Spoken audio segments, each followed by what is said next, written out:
할머니, 오늘 유치원에서 친구가 내 그림 칭찬했어요. 손주 지우의 맑은 목소리가 거실에 퍼졌다.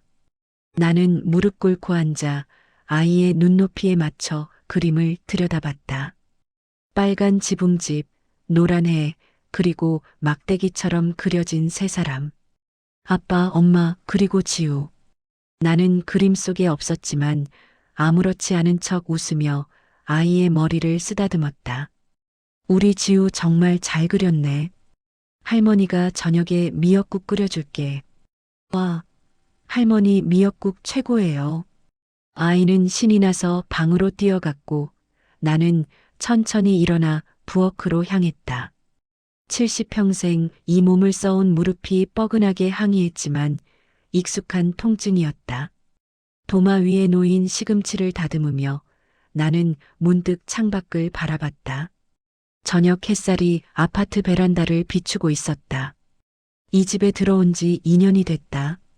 남편을 떠나보내고 혼자 사는 게 외롭다며 아들이 함께 살자고 했을 때 나는 정말 기뻤다. 가족과 함께라면 외롭지 않을 거라고, 손주도 볼 수 있고 아들 내외에게 도움도 될 거라고 믿었다. 현관문이 열리는 소리가 들렸다. 며느리 미진이 돌아온 것이다.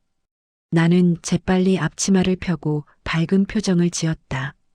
다녀오셨어요? 오늘 저녁은 지우가 좋아하는. 어머님, 미진의 목소리가 평소와 달랐다. 차갑고 날카로웠다. 나는 손을 멈추고 그녀를 바라봤다. 미진은 가방을 소파에 던지듯 놓고는 팔짱을 낀 채 나를 쳐다봤다. 어머님 있잖아요. 제가 오늘 남편이랑 통화했는데요. 심장이 쿵 내려앉는 느낌이었다. 무슨 말이 나올지 알 것 같았지만 나는 아무 말도 하지 못했다. 요즘 물가도 오르고 애 학원비도 만만찮고 솔직히 저희도 빡빡하거든요. 그래서 말인데 미지는 잠시 말을 멈췄다. 마치 다음 문장을 골라내는 것처럼. 그리고 무심하게, 정말 무심하게 내뱉었다. 어머님도 이제 좀 돈을 보태주셔야 할 것 같아요. 이 집에 계속 살려면요. 순간 세상이 멈춘 것 같았다. 내 손에 쥐어진 시금치 줄기가 후들거렸다. 돈을 보태라고? 이 집에 계속 살려면? 나는 천천히 미진을 바라봤다. 그녀는 내 표정 따위엔 관심도 없다는 듯 휴대폰을 꺼내 들었다. 한 달에 30만 원 정도면 될 것 같아요. 식비랑 공과금 생각하면 그것도 적은 거예요. 어머님도 국민연금 나오시잖아요. 나는 입술을 깨물었다. 국민연금. 한 달에 40만 원 남짓. 그걸로 병원비 내고 약값 내고 가끔 손주 용돈 주고 나면 남는 게 거의 없었다. 그런데 그 돈마저 내놓으란 말인가. 미진아.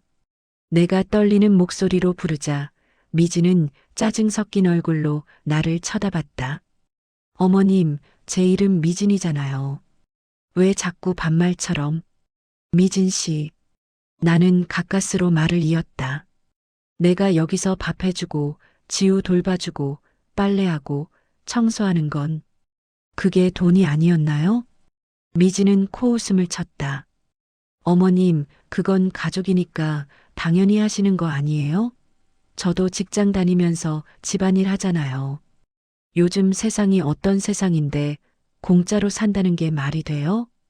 공짜로 산다. 그 말이 내 가슴에 비수처럼 박혔다. 나는 아무 말도 할 수 없었다. 미지는 더 이상 내 대답을 기다리지 않고 방으로 들어가 버렸다. 탕, 문이 닫히는 소리가 텅 빈 거실에 울렸다. 나는 그대로 부엌 한가운데 서 있었다. 손에 든 시금치가 바닥에 떨어졌지만 죽지 않았다. 그저 멍하니 창밖을 바라봤다. 저물어가는 노을이 너무 붉어서 마치 내 마음속을 들여다보는 것 같았다. 그날 저녁 나는 밥상을 차렸다. 미역국, 시금치나물, 김치찌개, 계란말이. 아들이 좋아하는 반찬들이었다. 하지만 식탁에 둘러앉은 가족들 사이에서 나는 처음으로 내가 가족이 아니라 식객이 된 것 같은 기분을 느꼈다. 아들은 묵묵히 밥만 먹었고 미지는 휴대폰만 들여다봤다. 지우만이 해맑게 웃으며 내 손을 잡았다. 할머니, 내일도 같이 놀아줘요. 나는 억지로 웃으며 고개를 끄덕였다. 하지만 내 눈에는 이미 눈물이 맺히고 있었다. 그날 밤 나는 잠들지 못하고 천장만 바라봤다. 그리고 조용히 중얼거렸다. 나도 이제 좀 쉬고 싶다. 그날 밤 이후 집안 공기가 달라졌다. 아니, 어쩌면 원래 그랬는데 내가 모른 척했던 걸지도 모른다. 미지는 내게 말을 거의 하지 않았고 아들 현우는 퇴근하면 바로 방으로 들어가 버렸다. 나는 평소처럼 집안일을 했지만 이상하게도 모든 게 무겁게 느껴졌다. 현우야. 저녁 설거지를 마치고 거실로 나왔을 때 나는 용기를 내어 아들을 불렀다.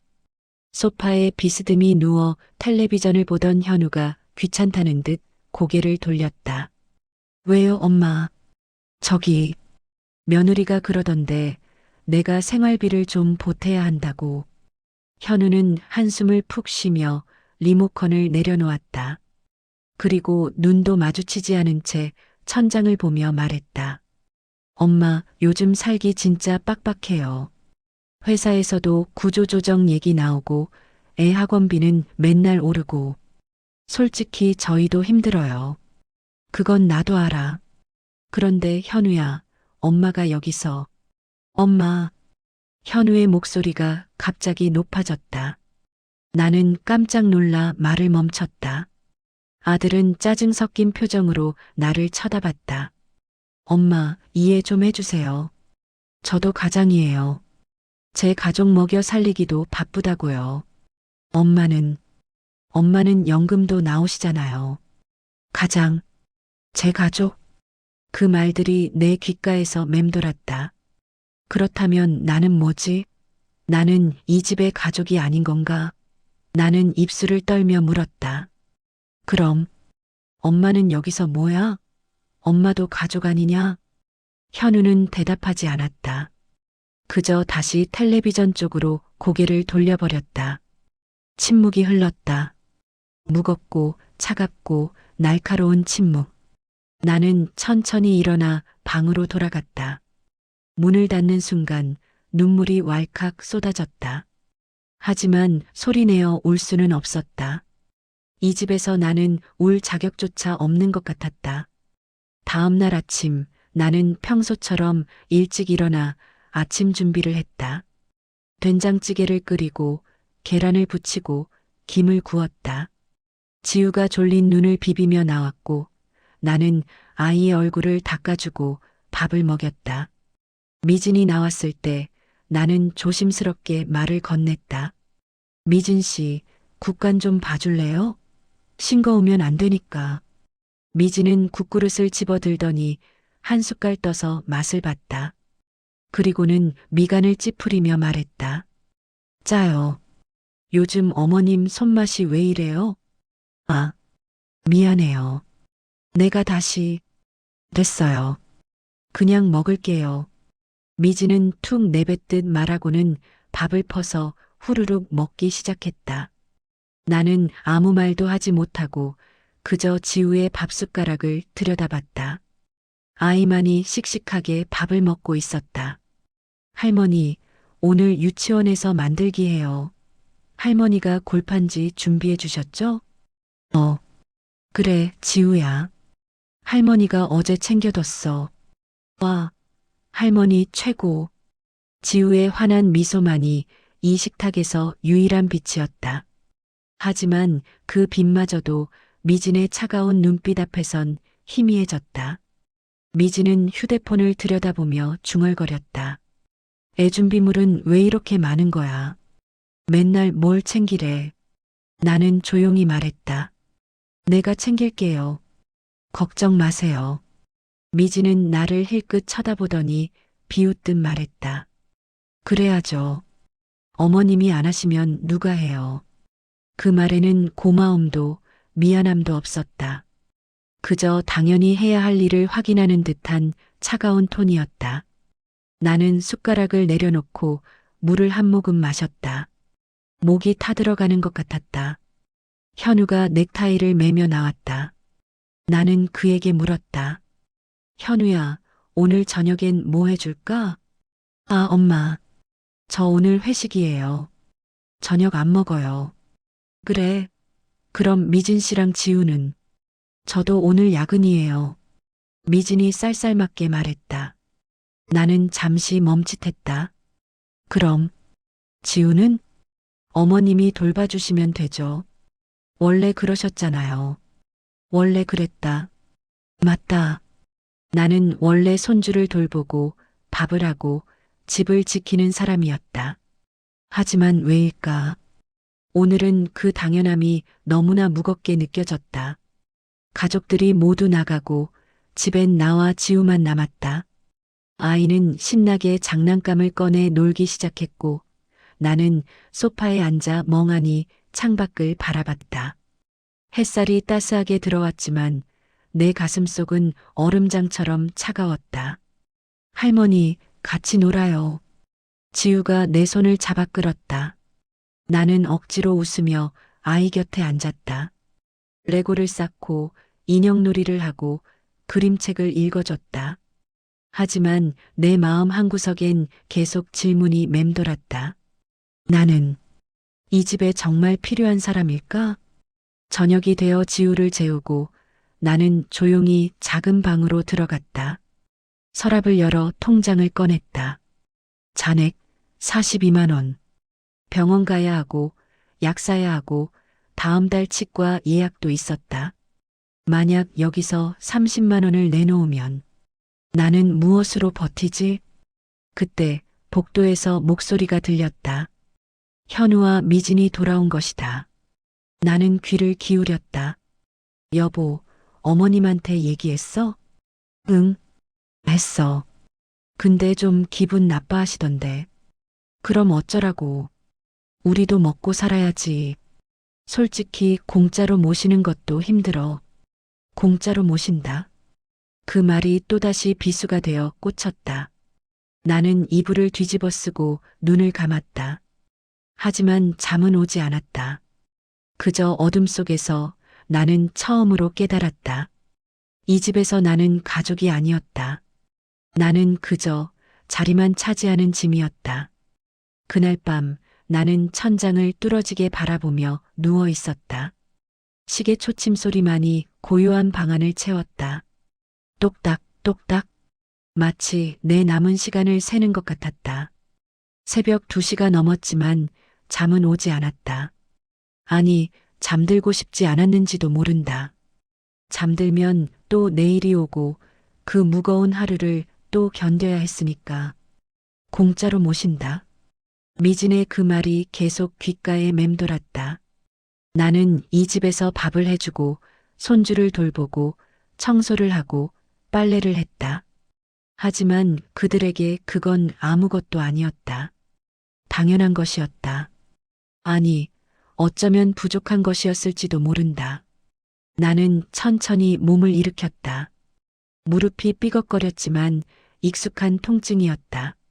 침대 옆 작은 서랍을 조용히 열었다. 안에는 낡은 수첩 하나와 몇 장의 지폐, 그리고 약봉지들이 들어 있었다. 나는 수첩을 펼쳤다. 남편이 살아있을 때 적어두었던 메모들이 빼곡했다. 현우 좋아하는 반찬 마이너스 된장찌개, 김치볶음, 계란말이. 지우 알레르기 마이너스 복숭아, 땅콩 조심. 미진 씨 생일 마이너스 4월 12일. 나는 한 장 한 장 넘기며 씁쓸하게 웃었다.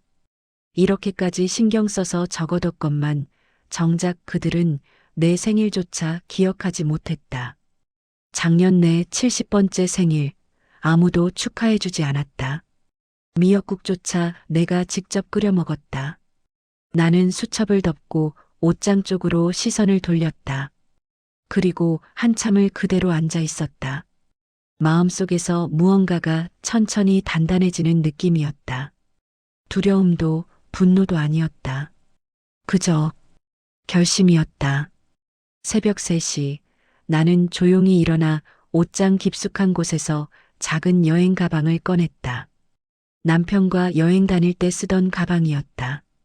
먼지를 털어내고 나는 천천히, 아주 천천히 짐을 싸기 시작했다. 먼저 속옷과 내복 2벌을 넣었다. 그 다음엔 평소에 입던 편한 옷 2벌. 많이 넣지 않았다. 어차피 어디로 갈지도 모르는데 짐이 많으면 무거울 테니까. 약봉지들을 챙겼다. 혈압약, 소화제, 무릎 연골약. 이건 빼먹으면 안 됐다. 지갑을 열어봤다. 42만 원. 한 달은 버틸 수 있는 돈이었다. 아니, 아껴 쓰면 2달도 가능할지 모른다. 나는 지갑을 가방 안쪽 주머니에 조심스럽게 넣었다. 그리고 마지막으로 서랍 맨 밑에서 낡은 사진첩을 꺼냈다. 남편과 찍은 사진, 어린 현우를 안고 찍은 사진, 지우가 태어났을 때 찍은 사진. 나는 한참을 사진들을 들여다봤다. 눈물이 핑 돌았지만 나는 꾹 참았다. 지금 울면 안 됐다. 아직은. 사진첩을 가방에 넣으려다가 나는 멈칫했다. 그리고 다시 서랍에 넣었다. 사진은 과거다. 나는 이제 미래로 가야 했다. 과거를 끌고 갈 수는 없었다. 가방을 다 싸고 나니 생각보다 가벼웠다. 70년을 살았는데 내가 가져갈 건 이것뿐이었다. 나는 가방을 침대 밑 깊숙한 곳에 밀어 넣었다. 아직은 아무도 모르게 해야 했다. 창밖을 보니 동이 트기 시작했다. 새벽 5시. 곧 일어나 아침 준비를 해야 하는 시간이었다. 나는 거울 앞에 섰다. 거울 속에 나는 낯설었다. 주름진 얼굴, 희끗희끗한 머리, 구부정한 어깨. 하지만 눈빛만은 달랐다. 뭔가 결연한 것이 담겨 있었다. 영순아. 나는 거울 속 나에게 속삭였다. 그래, 이제 좀 쉬어야지. 넌 충분히 했어. 이제는 너를 위해 살아도 돼. 거울 속 나도 고개를 끄덕이는 것 같았다. 나는 옷을 갈아입고 방문을 조용히 열었다. 복도는 고요했다. 모두 깊은 잠에 빠져 있었다. 나는 평소처럼 부엌으로 가서 밥을 짓기 시작했다. 쌀을 씻고 물을 붓고 밥솥 버튼을 눌렀다. 하지만 오늘따라 모든 게 다르게 느껴졌다. 이게 마지막 아침일지도 모른다는 생각이 들었다. 나는 냉장고를 열어 재료들을 꺼냈다. 된장찌개를 끓이고 계란을 부치고 김치를 담았다. 현우가 좋아하는 것들이었다. 식탁을 차리면서 나는 문득 지우 방을 바라봤다. 아이는 아직 자고 있을 것이다. 귀여운 코 고는 소리를 내며 나는 지우가 보고 싶어질 것 같았다. 하지만 그럴수록 더 빨리 떠나야 했다. 지우 때문에 마음이 흔들린 것 같았으니까. 미안해, 지우야. 할머니가 이기적한 거야. 하지만 할머니도 숨 쉬고 싶단다. 나는 마지막 반찬을 식탁에 올려놓고 조용히 중얼거렸다. 이제 정말 가야지. 어디로 갈지는 아직 정하지 못했다. 고시원을 얻을까, 쪽방을 구할까, 아니면 친구 집에 잠시 신세를 질까? 하지만 분명한 건 더 이상 이 집에 있을 수 없다는 것이었다. 여기 있으면 나는 죽는다. 마음이 먼저 죽고 그 다음엔 몸이 죽을 것이다. 시계를 봤다. 6시 30분. 곧 지우가 일어날 시간이었다. 나는 평소처럼 아이 방으로 가서 이불을 정리하고 유치원 가방을 챙겼다. 오늘 필요한 준비물도 확인했다. 색종이, 풀, 가위 다 챙겨져 있었다. 할머니는 끝까지 할머니구나. 나는 쓸쓸하게 웃으며 중얼거렸다. 떠나기로 결심했으면서도 끝까지 이 집 일을 챙기고 있는 내가 한심하기도 하고 대견하기도 했다. 침대 밑에 숨겨둔 가방을 떠올렸다. 저 가방을 들고 이 집을 나서는 날이 곧 올 것이다. 언제가 될지는 모르지만 그날이 오면 나는 뒤돌아보지 않을 것이다. 절대로. 할머니, 지우의 목소리가 들렸다. 나는 재빨리 눈가를 훔치고 환하게 웃으며 아이 방으로 갔다. 하지만 내 마음속 깊은 곳에선 이미 작별 인사가 시작되고 있었다. 그날은 평범한 월요일 아침이었다. 아니, 그들에게는 평범했을 것이다. 하지만 나에게는 내 인생에서 가장 용기 있는 아침이었다. 새벽 5시 나는 눈을 떴다. 정확히는 잠을 자지 못했다. 밤새 천장만 바라보다가 시계 알람이 울리기도 전에 몸을 일으켰다. 심장이 두근거렸다.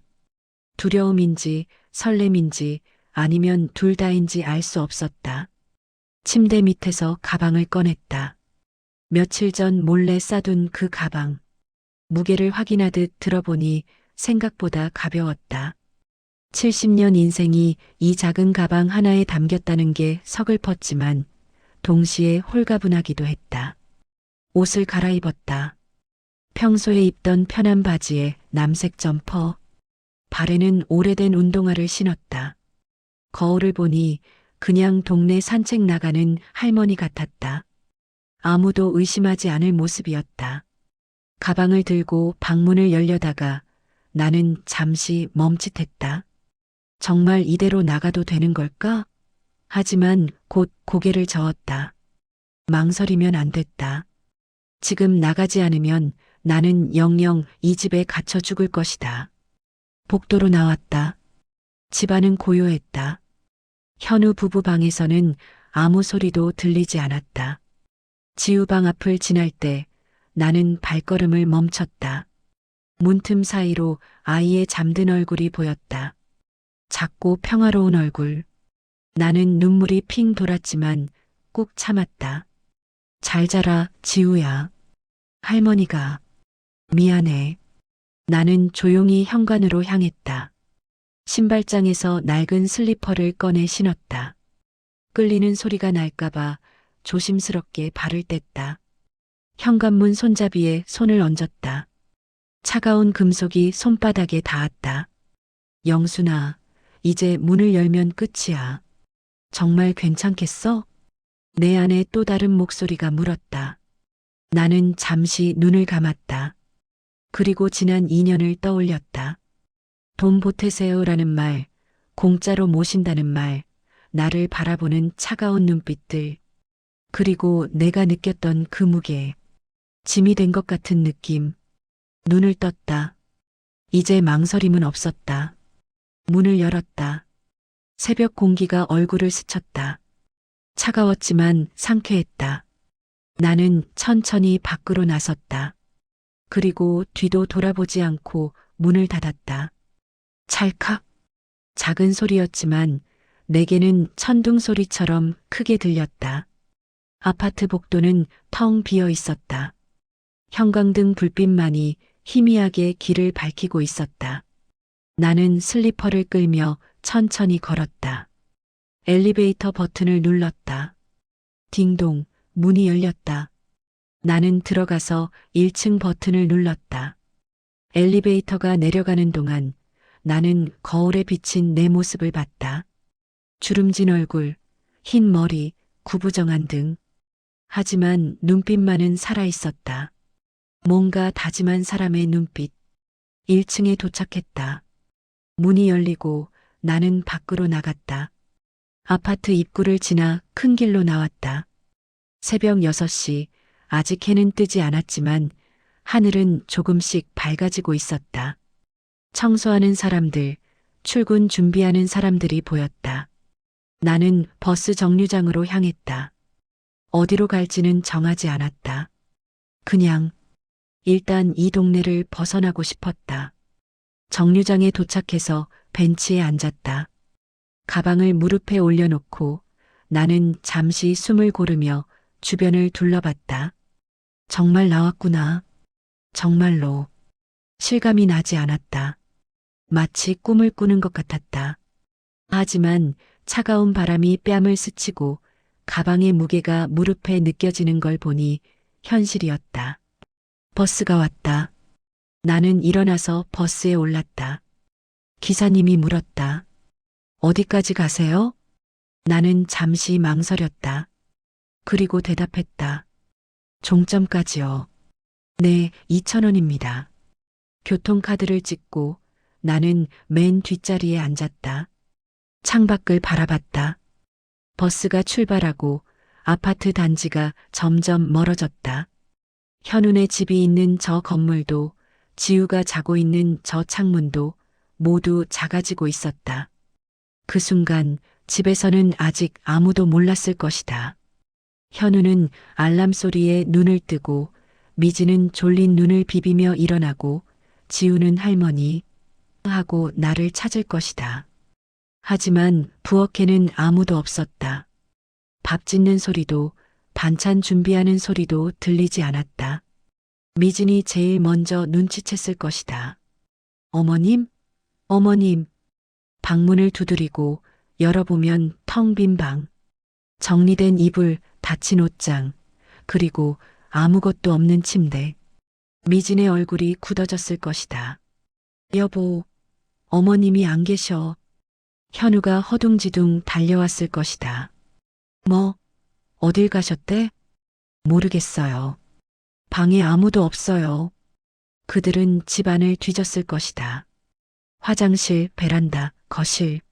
하지만 나는 어디에도 없었다.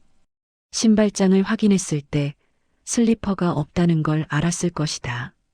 설마 나가신 건가? 이 새벽에 어디를? 그들은 당황했을 것이다.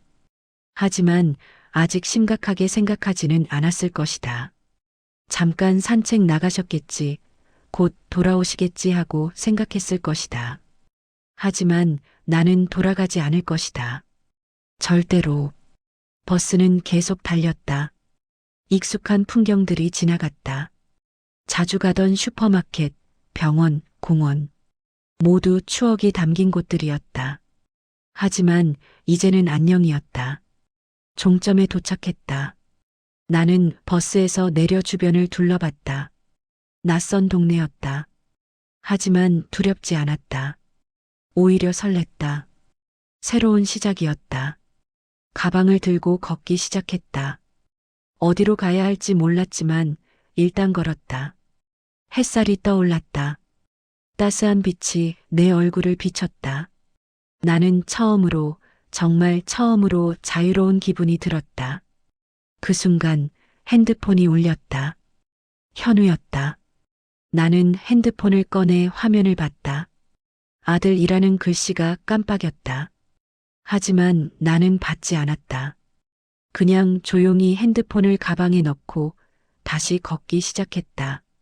뒤돌아보지 않았다. 절대로. 핸드폰이 또 울렸다. 진동이 가방 속에서 윙윙거렸지만 나는 모른 척했다. 어차피 받아봤자 뻔한 말들 뿐일 테니까. 엄마, 어디 가셨어요? 집에 돌아오세요. 걱정되잖아요.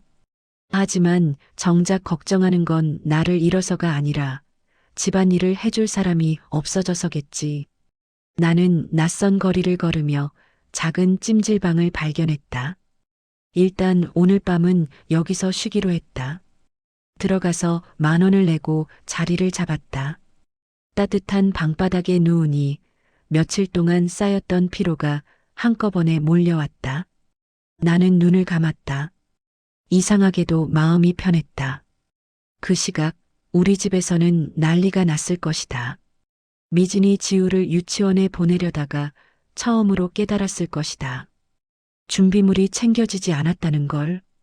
가방을 뒤져봤지만 필요한 색종이도 풀도 없었다. 아이는 울음을 터뜨렸을 것이다. 엄마, 할머니는 어디 갔어요? 할머니가 챙겨준다고 했는데. 지우야, 울지 마. 엄마가 사줄게. 미지는 허겁지겁 편의점으로 달려갔을 것이다. 하지만 유치원에서 필요한 건 단순한 색종이가 아니라 특정 크기의 골판지였다. 편의점에는 없었다.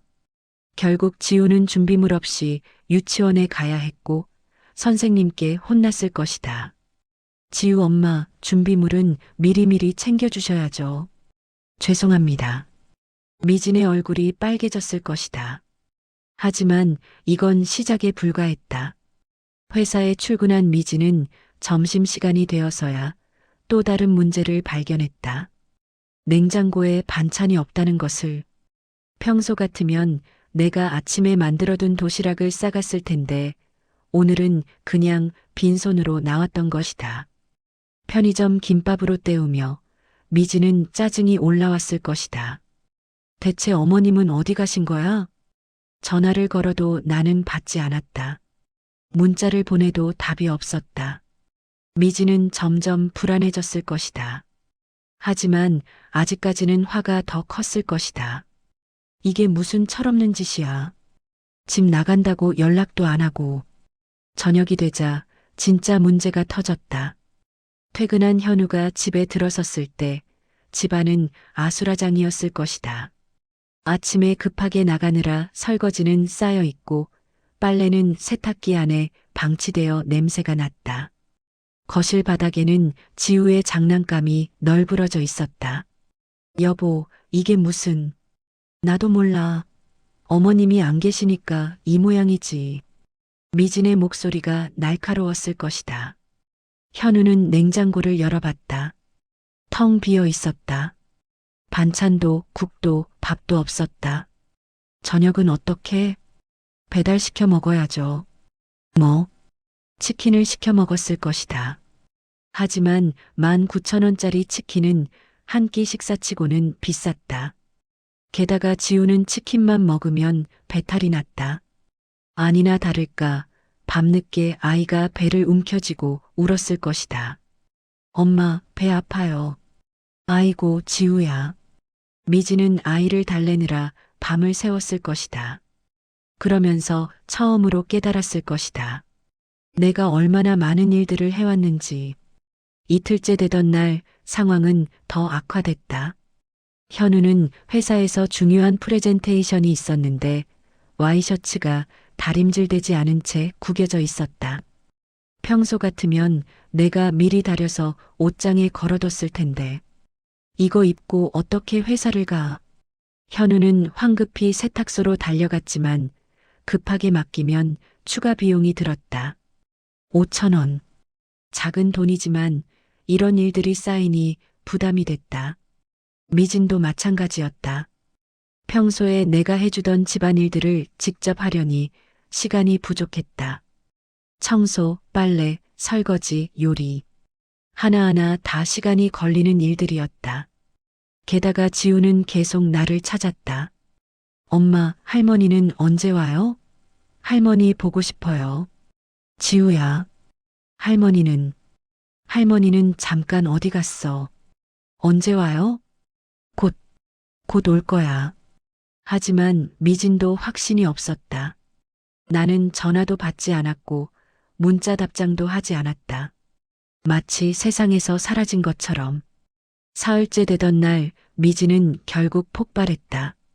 이게 다 어머님 때문이잖아. 설거지를 하다가 그릇을 깨뜨렸을 때였다.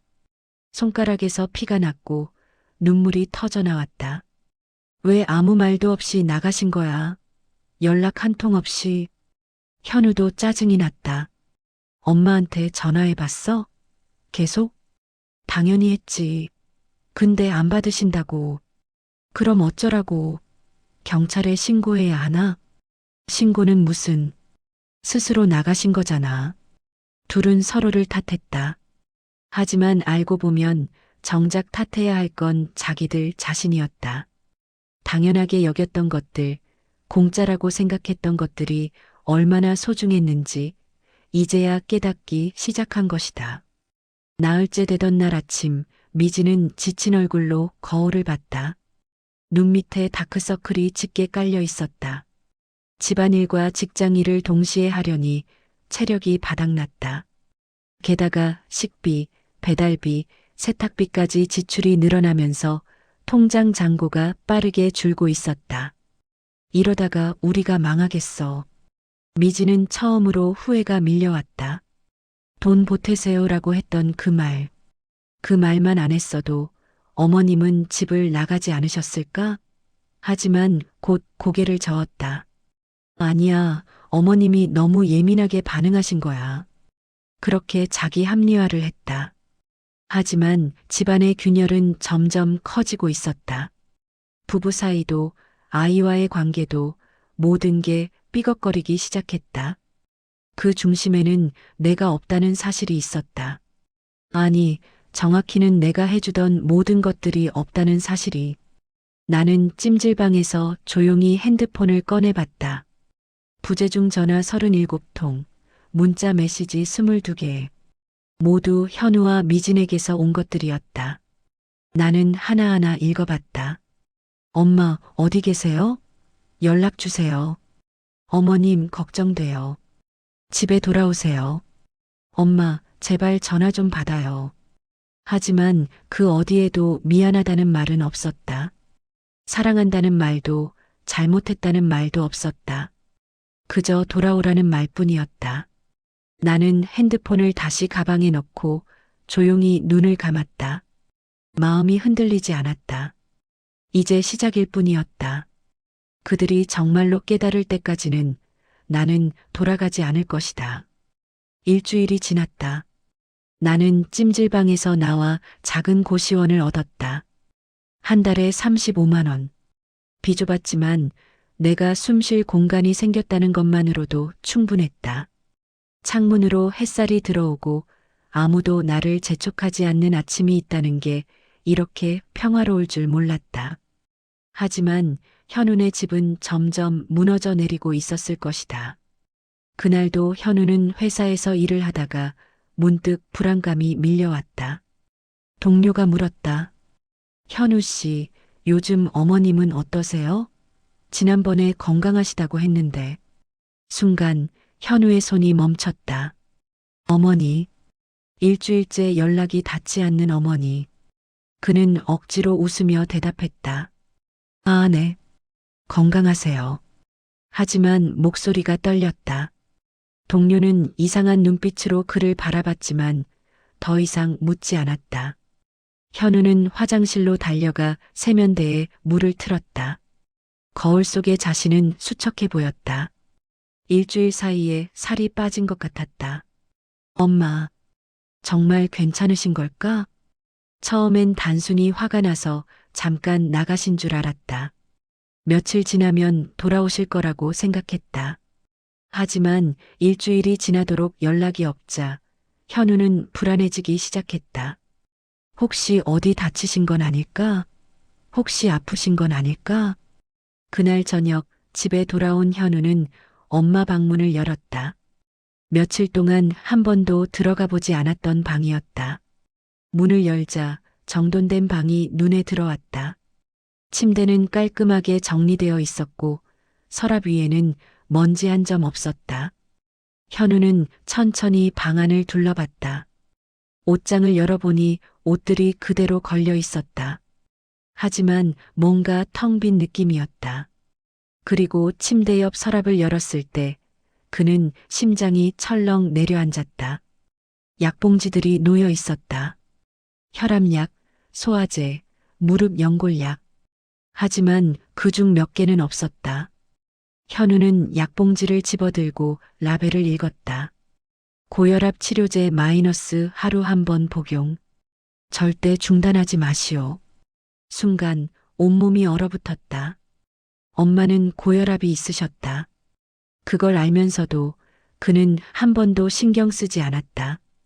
약을 제때 드시는지, 병원은 잘 다녀오시는지 한 번도 물어보지 않았다.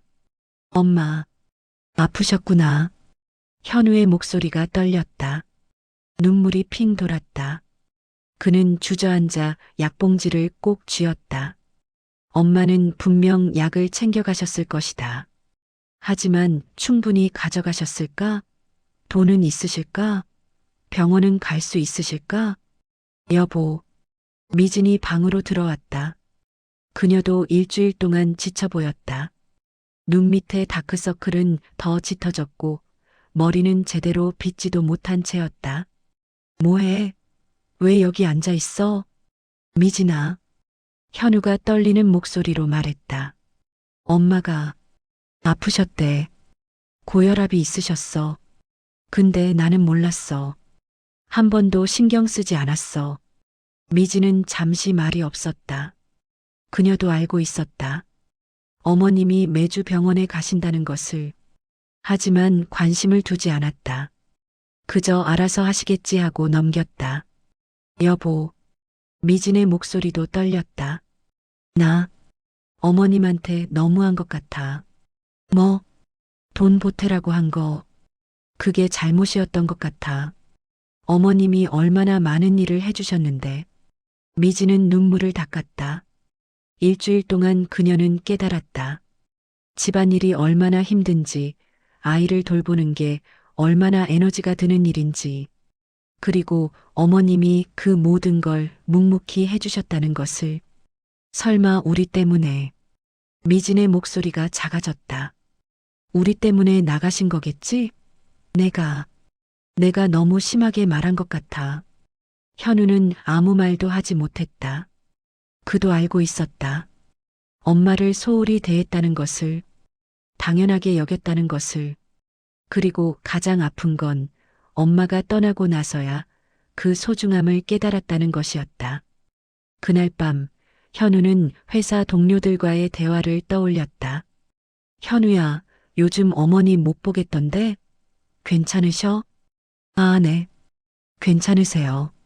하지만 그건 거짓말이었다. 엄마는 괜찮지 않았다. 아니, 현우 자신이 괜찮지 않았다. 주변 사람들이 엄마를 물어볼 때마다 그는 식은땀이 났다. 혹시 엄마가 어디 아프시면 어떡하지?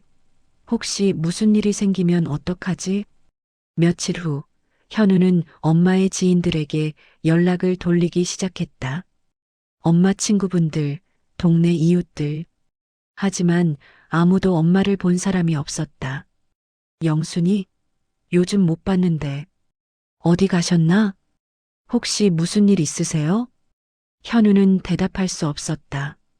엄마가 집을 나갔다고, 우리 때문에 떠났다고 어떻게 말할 수 있겠는가?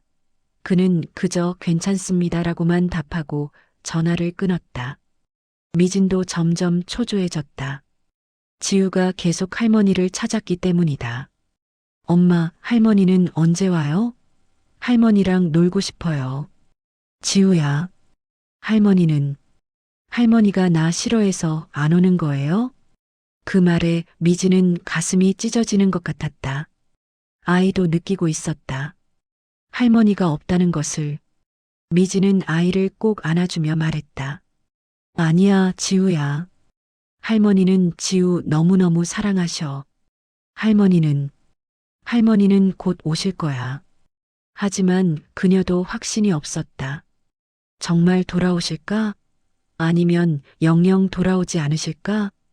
밤이 깊어지고 미지는 거실 소파에 앉아 핸드폰을 들여다봤다.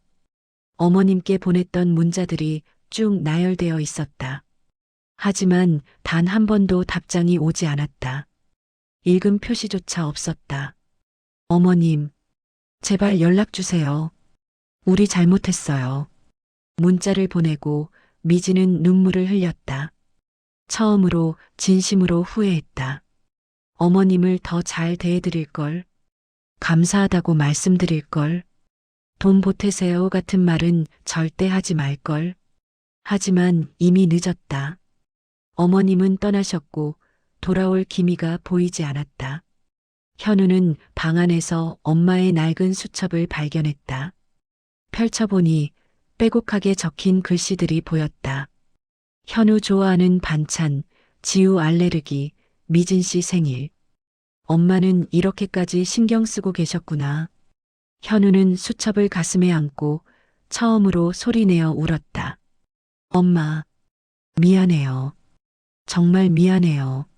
하지만 그 울음소리는 텅 빈 방에만 울려 퍼질 뿐이었다. 보름이 지났다. 나는 고시원에서 나와 작은 일자리를 구했다. 동네 시장 안에 있는 고기 국수집에서 설거지와 청소를 하는 일이었다. 하루 5시간, 일당 5만 원. 많은 돈은 아니었지만 내 힘으로 버는 돈이라는 게 뿌듯했다. 영순 씨, 오늘도 수고하셨어요.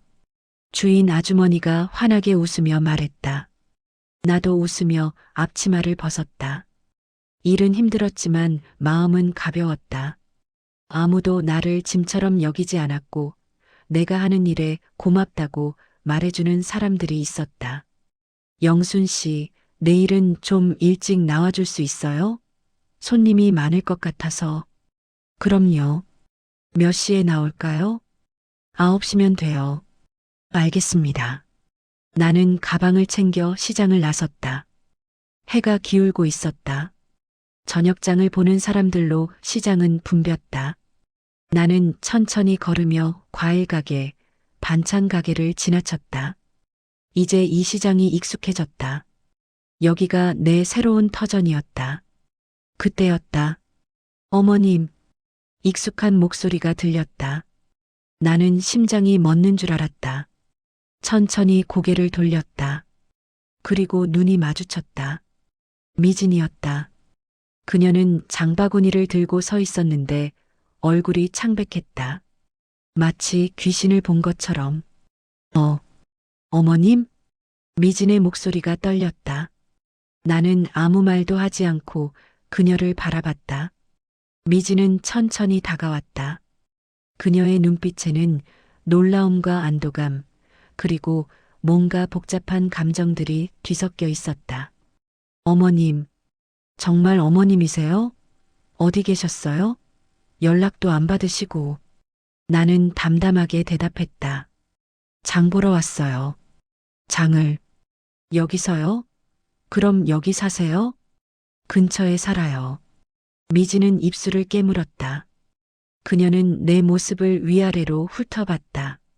나는 평소보다 훨씬 단정해 보였을 것이다. 머리도 깔끔하게 빗었고 옷도 깨끗했다. 무엇보다 얼굴에 생기가 돌았다. 어머님, 건강하세요? 네, 건강해요. 약은 잘 드시고 계세요? 걱정 마세요. 잘 챙겨 먹고 있어요. 미진의 눈에 눈물이 맺혔다. 그녀는 장바구니를 바닥에 내려놓고 나를 붙잡으려 했다. 하지만 나는 한 발짝 뒤로 물러났다. 어머님, 제발 집으로 돌아가요. 우리 잘못했어요. 나는 고개를 저었다. 미진 씨, 난 이제 여기가 좋아요. 뭐가 좋으세요? 여기서 혼자 어떻게 사세요? 미진의 목소리가 높아졌다. 주변 사람들이 우리를 쳐다보기 시작했다. 나는 조용히 말했다. 미진 씨, 여기서 이러지 말아요. 사람들이 봐요. 사람들은 무슨, 어머님, 제발 돌아가요. 현우도, 지우도 어머님 보고 싶어 해요. 그 순간 내 가슴이 쿵 하고 내려앉았다. 지우, 내 사랑하는 손주. 하지만 나는 마음을 굳게 먹었다. 흔들리면 안 됐다. 지우는 잘 지내나요? 잘 지낼 리가 있나요? 맨날 할머니 찾고 밤마다 울고. 어머님 제발.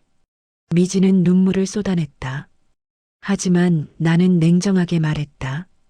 미진 씨, 지우한테는 내가 곧 돌아간다고 전해줘요. 하지만 지금은 안 돼요. 왜요? 대체 왜요? 나는 잠시 침묵했다. 그리고 천천히 입을 열었다. 미진 씨가 나한테 했던 말 기억해요? 돈 보태세요. 공짜로 산다는 게 말이 되냐고 했잖아요. 미진의 얼굴이 하얗게 질렸다.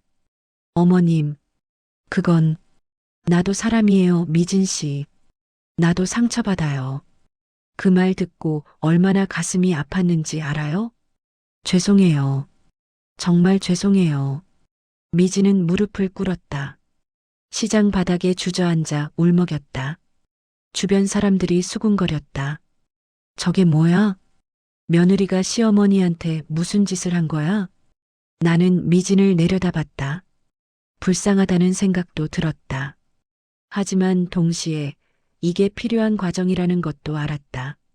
미진이 진짜로 깨닫기 위해서는 영순 씨, 그때 고국수집 주인 아주머니가 다가왔다. 영순 씨, 무슨 일이에요? 아, 아무것도 아니에요. 이분은 누구세요? 나는 잠시 망설였다. 그리고 담담하게 말했다. 제 며느리예요. 주인 아주머니는 놀란 표정으로 미진을 바라봤다. 그리고 나를 보며 뭔가 눈치챈 듯한 표정을 지었다. 아, 그러시구나. 영순 씨, 괜찮으세요? 네, 괜찮아요. 주인 아주머니는 미진을 향해 날카로운 눈빛을 보냈다. 그리고는 나를 다시 보며 말했다. 영순 씨, 내일 일찍 나온다고 했죠? 잊지 마세요. 네, 잊지 않을게요. 주인 아주머니는 미진을 한 번 더 쳐다보고는 자리를 떠났다. 미진은 충격받은 표정으로 나를 쳐다봤다. 어머님, 일을 하세요? 여기서? 네, 일해요. 내 힘으로 돈 벌어요. 하지만 어머님 나이가 뭐 대수예요. 일할 수 있으면 하는 거죠. 미진은 말문이 막혔다. 그녀는 내가 이렇게 당당할 거라고 예상하지 못했을 것이다. 집을 나간 불쌍한 시어머니, 돌아오기를 애타게 기다리는 시어머니를 상상했을 것이다. 하지만 내 앞에 선 나는 그런 모습이 아니었다. 어머님, 정말 돌아오실 생각 없으세요? 나는 고개를 저었다. 미진 씨, 나도 내 인생이 있어요. 이제는 나를 위해 살고 싶어요. 하지만 우린 가족이잖아요. 나는 쓸쓸하게 웃었다. 가족이요? 미진 씨, 가족이었으면 나한테 돈 보태세요라는 말을 했을까요? 미진은 대답하지 못했다. 그녀는 그저 고개를 숙이고 눈물만 흘렸다.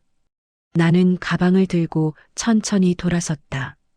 미진 씨, 현우한테 전해줘요. 엄마는 잘 있다고. 걱정하지 말라고. 어머님, 미진이 다시 소리쳤지만 나는 뒤돌아보지 않았다. 시장 골목을 따라 천천히 걸었다. 과일 가게 아저씨가 인사를 건넸다. 영순 씨, 내일 봐요. 네, 내일 봐요. 나는 환하게 웃으며 대답했다. 그리고 골목 끝으로 사라졌다. 뒤에서 미진의 흐느끼는 소리가 들렸지만 나는 멈추지 않았다. 이제 나는 영순이가 아니었다. 나는 더 이상 누군가의 엄마도 누군가의 시어머니도 아니었다. 나는 그냥 나였다. 그리고 그게 좋았다. 그날 저녁 나는 고시원으로 돌아와 창문을 열었다. 시원한 바람이 들어왔다. 시장에서 미진을 만난 일이 자꾸 떠올랐다. 그녀의 울먹이는 얼굴, 무릎 꿇고 애원하던 모습, 가슴 한편이 아팠지만 나는 후회하지 않았다. 이건 필요한 과정이었다. 핸드폰이 울렸다. 현우였다. 나는 잠시 망설이다가 이번에는 전화를 받았다. 여보세요. 엄마. 현우의 목소리가 떨리고 있었다. 엄마, 미진이한테 들었어요. 시장에서 만났다고. 엄마, 정말 거기 계세요? 일을 하신다고요? 그래, 일하고 있어. 엄마, 왜 그러세요? 집에 오시면 되잖아요. 나는 한숨을 쉬었다. 현우야, 나도 내 삶이 있어. 이제는 나를 위해 살고 싶다. 하지만 엄마, 현우야, 엄마한테 물어볼 게 있어. 엄마가 그 집에 있을 때 너희는 엄마를 가족으로 생각했니? 전화 너머로 침묵이 흘렀다.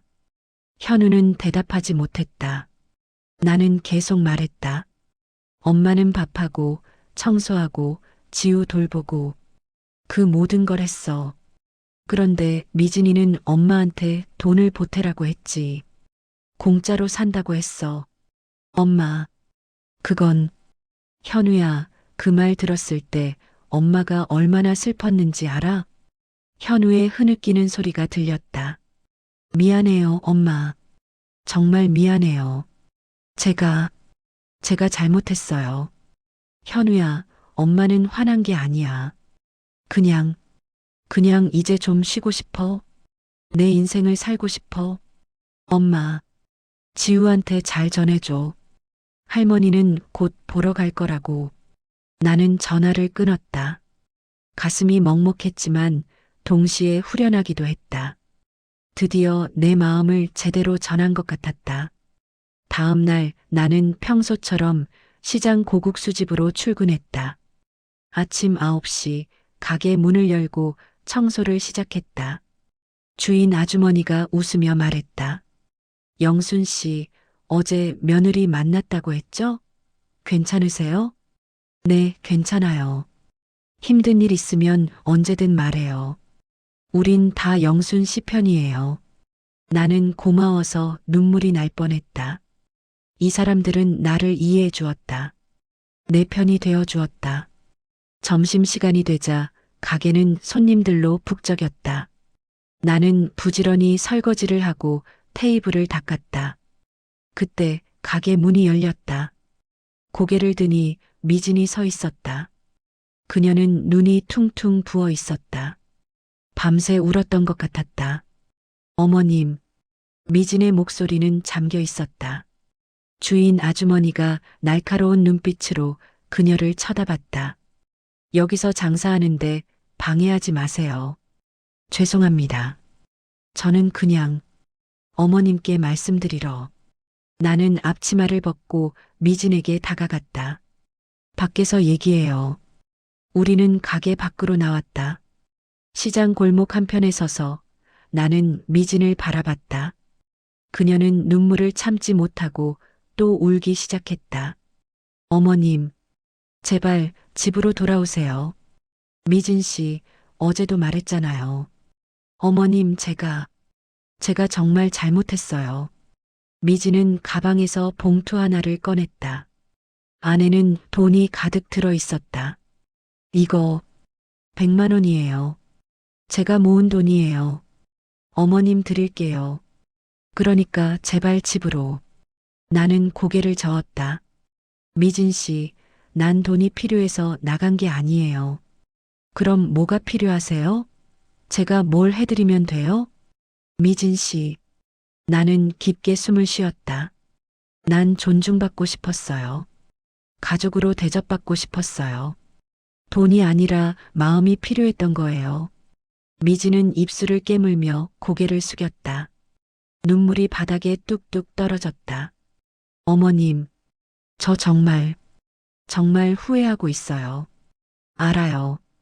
미진 씨 표정 보면 알아요. 그럼 용서해 주세요.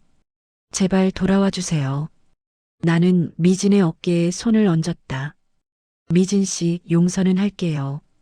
하지만 돌아가는 건 아직은 안 돼요. 왜요? 대체 왜요? 미진 씨가 진짜로 깨달아야 해요.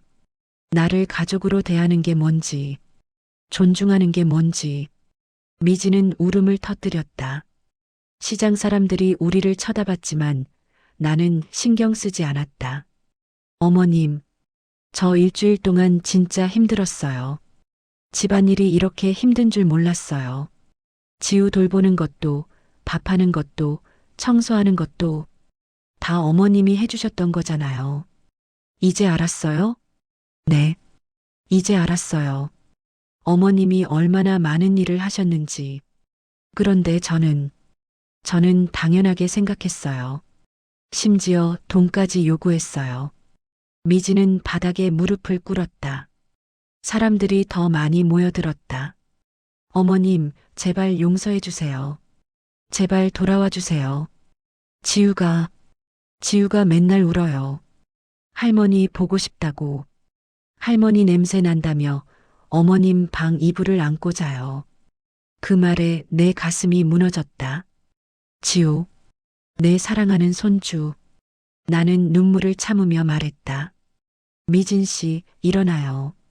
여기서 이러지 말아요. 싫어요. 어머님이 돌아오신다고 할 때까지 안 일어날 거예요. 주변 사람들이 수군거렸다. 저 며느리가 시어머니한테 무슨 짓을 한 거야? 불쌍하게. 저 나이에 일까지 하시고. 미지는 그 말들을 듣고 더 큰 목소리로 울었다. 제가 잘못했어요. 제가 어머님을 내쫓았어요. 나는 미진을 일으켜 세웠다. 미진 씨, 진정해요. 어머님, 제발, 제발이요. 미진은 내 손을 붙잡고 놓지 않았다. 그녀의 손은 차갑고 떨리고 있었다. 나는 그녀의 눈을 똑바로 쳐다봤다. 미진 씨, 들어요. 난 아직 돌아갈 준비가 안 됐어요. 이곳에서 나는 처음으로 내 인생을 살고 있어요. 누군가의 엄마도 누군가의 시어머니도 아닌 그냥 나로서 살고 있어요.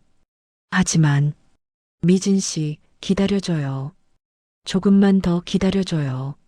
내가 준비되면 그때 얘기해요. 미진은 힘없이 고개를 끄덕였다. 그녀는 비틀거리며 뒤로 물러섰다. 얼굴은 눈물과 콧물로 범벅이 되어 있었다. 알겠어요. 기다릴게요. 하지만 어머님. 응? 어머님 건강하세요. 제발 아프지 마세요. 약 잘 챙겨 드시고 몸 조심하세요. 나는 고개를 끄덕였다. 알았어. 미진 씨도 건강해요. 미진은 천천히 돌아섰다. 하지만 몇 걸음 가다가 다시 돌아봤다. 어머님, 사랑해요. 그 말에 나는 눈물이 핑 돌았다. 미진이 나한테 사랑한다고 말한 건 처음이었다. 나는 억지로 웃으며 손을 흔들었다. 나도 사랑해요, 미진 씨. 미진은 울면서 시장을 떠났다. 나는 그녀의 뒷모습을 한참 바라봤다. 가슴이 아팠지만 동시에 뿌듯했다. 미진이 변하고 있었다. 진심으로 후회하고 있었다. 나는 가게로 돌아갔다. 주인 아주머니가 걱정스러운 얼굴로 물었다. 영순 씨, 괜찮아요? 네, 괜찮아요. 며느리가 많이 반성하는 것 같던데. 네, 그런 것 같아요. 그럼 돌아가실 거예요? 나는 잠시 망설였다. 그리고 조용히 대답했다. 아직은 모르겠어요. 한 달이 지났다. 나는 이제 시장의 완전한 일원이 되어 있었다. 고기국수집 주인 아주머니는 나를 영순 언니라고 부르며 친언니처럼 대해주었고, 과일 가게 아저씨는 매번 싱싱한 사과를 하나씩 챙겨주었다. 반찬 가게 아줌마는 내가 좋아하는 멸치볶음을 늘 한 봉지씩 덤으로 줬다. 영순 씨, 오늘도 수고 많으셨어요. 아니에요. 제가 더 감사하죠. 일을 마치고 앞치마를 벗는데 주인 아주머니가 조심스럽게 말했다. 영순 씨, 오늘 또 며느리분이 오셨더라고요. 제가 가게 문 닫을 때 봤어요. 그래요? 네. 멀리서 서성이시던데. 들어오지는 않으시고. 나는 가슴이 짠했다. 미지는 그날 이후로 일주일에 두세 번씩 시장에 왔다.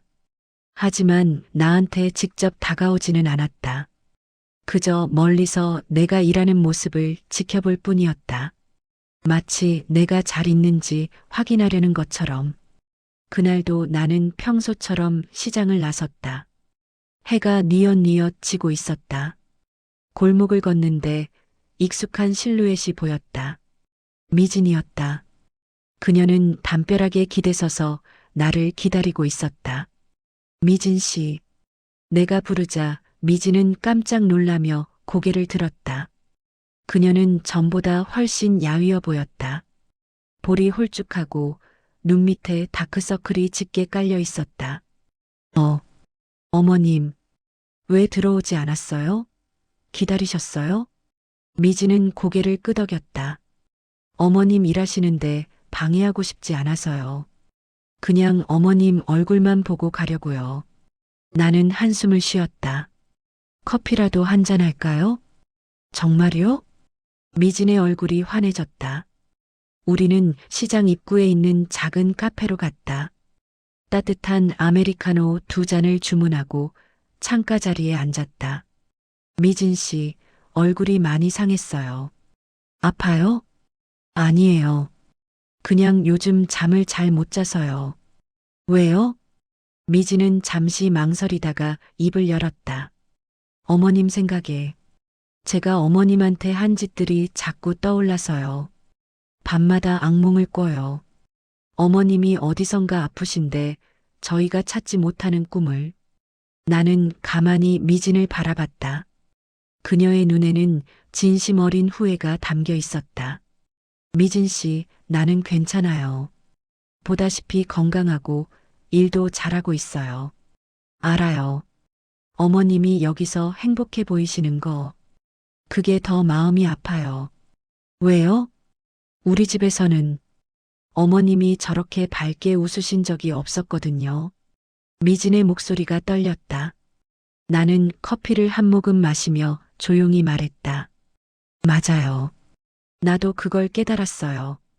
그 집에 있을 때 나는 웃지 못했어요. 어머님, 미진 씨, 솔직히 말할게요.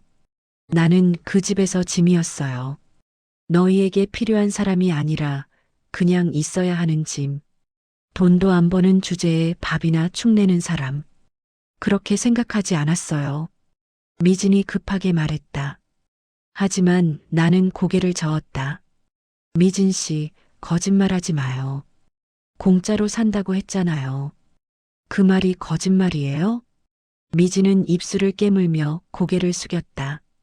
눈물이 뚝뚝 떨어졌다. 죄송해요. 제가 정말 못됐어요. 어머님이 해주시는 모든 걸 당연하게 생각했어요. 집안일, 지우 돌봄, 밥, 청소, 그게 다 얼마나 큰 일인지 몰랐어요. 이제 알았죠? 네. 뼈저리게 알았어요. 어머님 없이 한 달을 살아보니까 저희가 얼마나 어머님께 의지했는지 알았어요. 나는 창밖을 바라봤다. 해가 완전히 지고 거리에 가로등이 켜지기 시작했다. 미진 씨, 나는 화가 난 게 아니에요. 그냥 나도 존중받고 싶었어요. 가족으로서, 한 사람으로서 대접받고 싶었어요. 알아요. 이제 알아요. 미진은 가방에서 편지 한 장을 꺼냈다. 구겨진 편지였다. 어머님, 이거 읽어주세요. 지우가 쓴 거예요. 나는 떨리는 손으로 편지를 받았다. 아이의 삐뚤삐뚤한 글씨가 보였다. 할머니께, 할머니 보고 싶어요. 할머니 언제 와요? 지우가 잘못했어요? 할머니가 안 오면 지우는 너무 슬퍼요. 할머니 사랑해요. 지우가 편지를 읽는 순간 눈물이 주르륵 흘러내렸다. 나는 얼른 눈물을 닦았지만 계속 흘러나왔다. 어머님, 미진도 울고 있었다. 우리는 한참을 말없이 울었다. 카페 주인이 걱정스러운 눈빛으로 쳐다봤지만 우리는 신경 쓰지 않았다. 미진 씨, 나는 편지를 접으며 천천히 말했다. 나도 지우가 보고 싶어요. 너무 보고 싶어요. 그럼 돌아와 주세요. 나는 고개를 저었다. 아직은 안 돼요. 왜요? 대체 왜요? 어머님도 지우 보고 싶으시잖아요. 미진 씨. 나는 미진의 눈을 똑바로 쳐다봤다. 들어요. 잘 들어요. 미진은 숨을 죽이고 나를 바라봤다. 나는 천천히 또박또박 말했다. 내가 사라진 게 아니에요. 내가 버린 것도 없어요. 그럼 버려진 건 너희 쪽이에요, 미진 씨. 미진의 얼굴이 하얗게 질렸다. 나는 계속 말했다. 너희는 나를 버렸어요. 가족으로 대하지 않았어요. 존중하지 않았어요. 그래서 내가 떠난 거예요. 이해해요? 어머님, 나도 이제 나를 챙기기로 했어요. 70년 동안 남들 챙기고, 가족 챙기고, 자식 챙기고 살았어요. 이제는 내 차례예요. 미지는 말없이 고개를 숙였다. 어깨가 들썩였다. 나는 가방에서 작은 봉투를 꺼냈다. 지우 편지에 대한 답장이었다. 미진 씨, 이거 지우한테 전해줘요. 뭐예요? 할머니가 쓴 편지예요. 지우한테 할머니는 곧 만나러 갈 거라고 썼어요. 하지만 지금은 할머니도 할머니만의 시간이 필요하다고. 미진은 편지를 받아들었다. 그리고 조용히 물었다. 어머님, 언젠가는 돌아오실 거예요? 나는 잠시 침묵했다.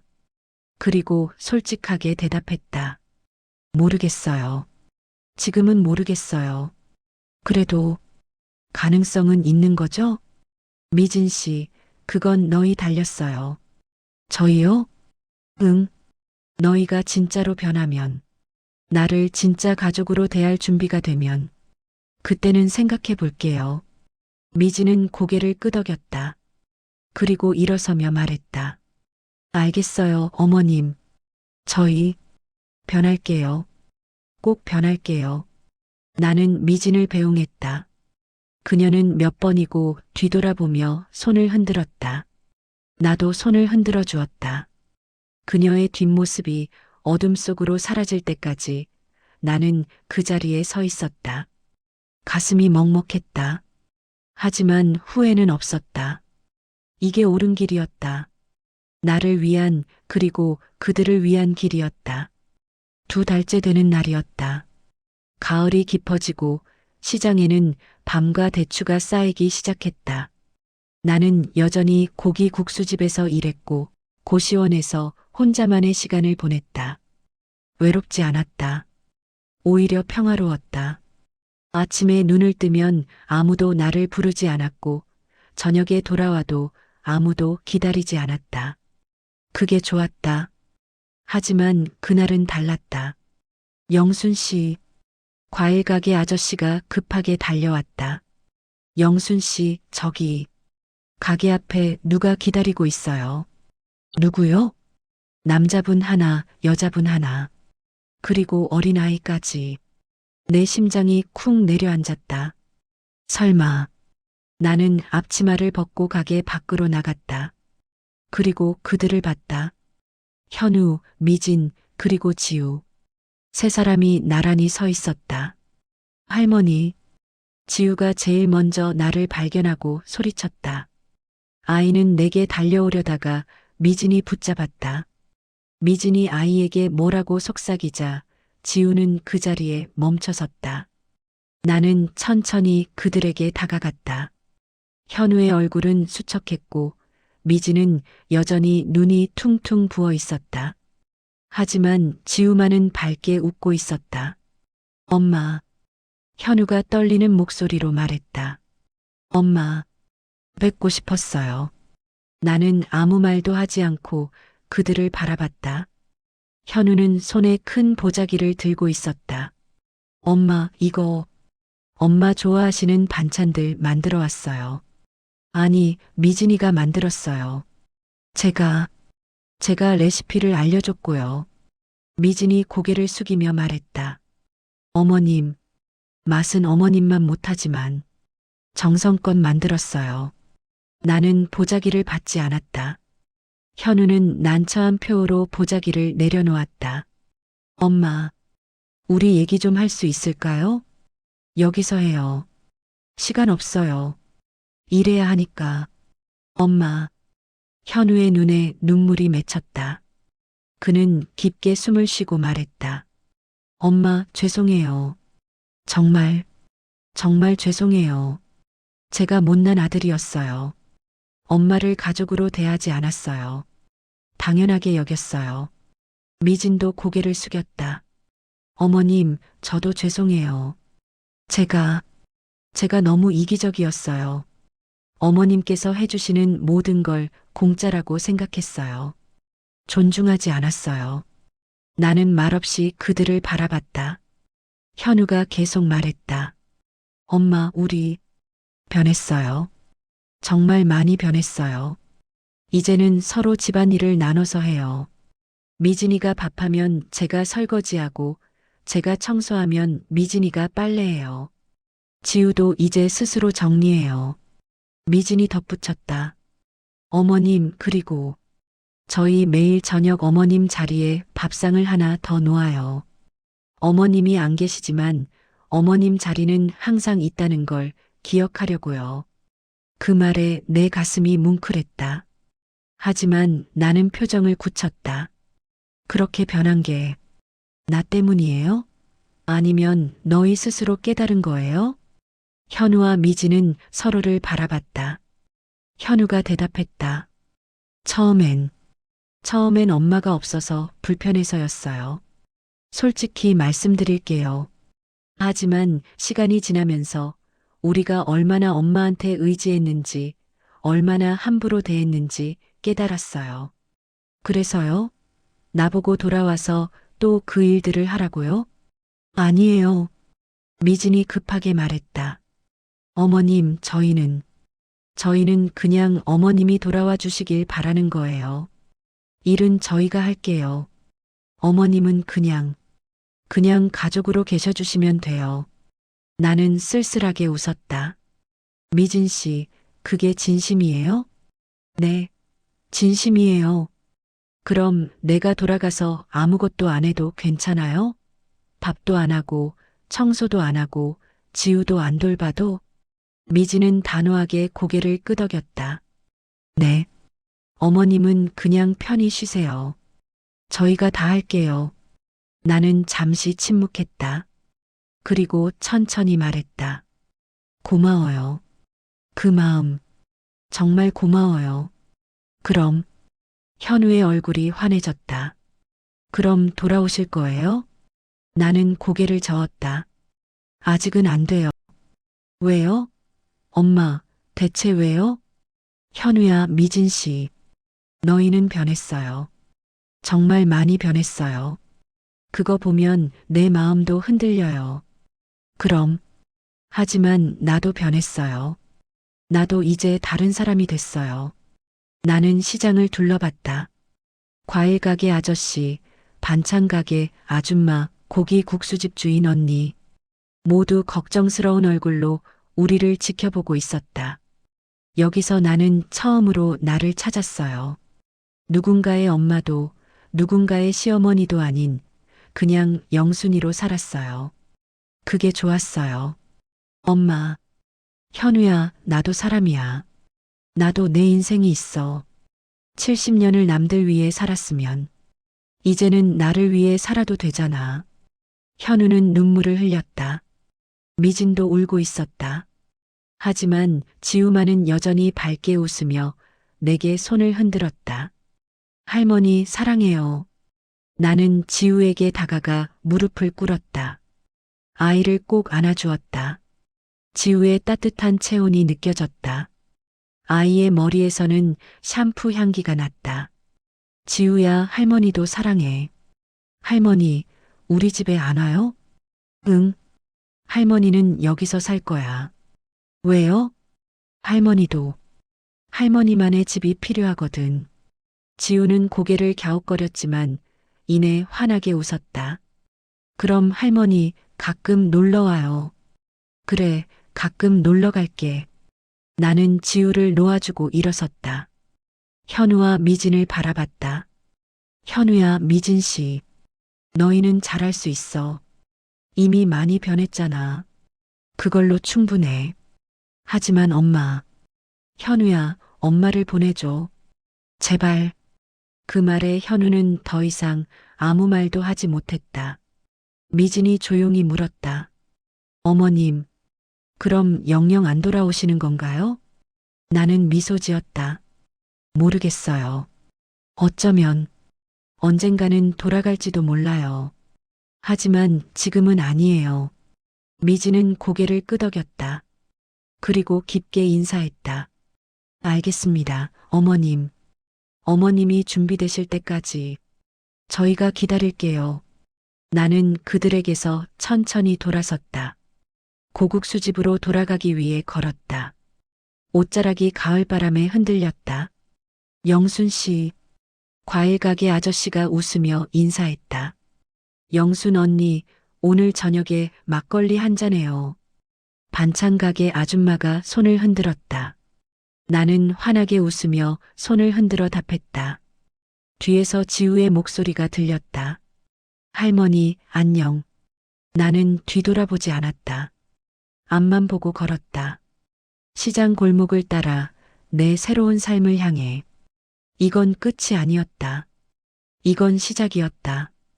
영순이라는 한 사람의 새로운 인생의 시작. 뒤에서 현우 가족이 나를 바라보고 있었다. 하지만 나는 멈추지 않았다. 골목 끝으로 햇살이 비추는 쪽으로 걸어갔다.